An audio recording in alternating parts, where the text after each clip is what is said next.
Welcome to eagle media works. మద్యం సేవించే వారిలో కొందరు అనూహ్యంగా లావెక్కుతూ ఉంటారు. అందుకు కారణం మద్యం మత్తులో వారు మస్తుగా తినటమే అని తాజా పరిశోధనలో వెల్లడైంది. మందు తాగేటప్పుడు మద్యంలో క్యాలరీలు, తీసుకునే ఆహారంలో క్యాలరీలు ఉండటం వల్ల క్యాలరీలు ఎక్కువై లావు అవుతారట. మద్యం తాగేవారు ఎందుకు లావెక్కుతారో మొదటిసారి శాస్త్రీయ కారణాన్ని కనుగొన్నారు. మద్యం మన శరీరంలోకి ఎంట్రీ ఇవ్వగానే దానిని ఓ విష పదార్థంగా కాలేయం గుర్తిస్తుందట.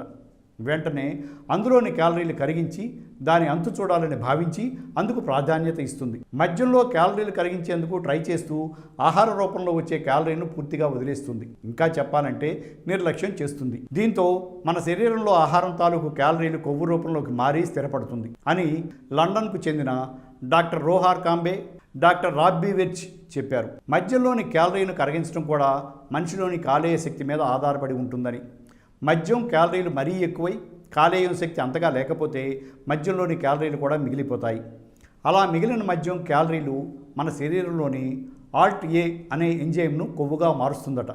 ఈ కొవ్వే శరీరంలోని అంతర్ అవయవాల చుట్టూ చేరుతుంది. ఇక ఆహారం ద్వారా వచ్చిన క్యాలరీలు ప్రధానంగా నడుము చుట్టూ, పొట్ట వద్ద, ఇతర కండరాల వద్ద పేరుకుపోతుందని తెలిపారు. మద్యంతో మరో ప్రమాదం కూడా ఉందని పరిశోధన చేసిన వైద్యులు తేల్చి చెప్పారు. రక్తంలో గ్లూకోజ్ను మన శరీరంలోని గ్లూకాగాన్ అనే హార్మోన్ని నియంత్రిస్తుందని, మద్యం ఎక్కువగా సేవించడం వల్ల శరీరంలో ఈ హార్మోన్ ఉత్పత్తి పడిపోతుందని వారు హెచ్చరించారు. Thanks for watching eagle media works. Like and subscribe Eagle Health and Beauty.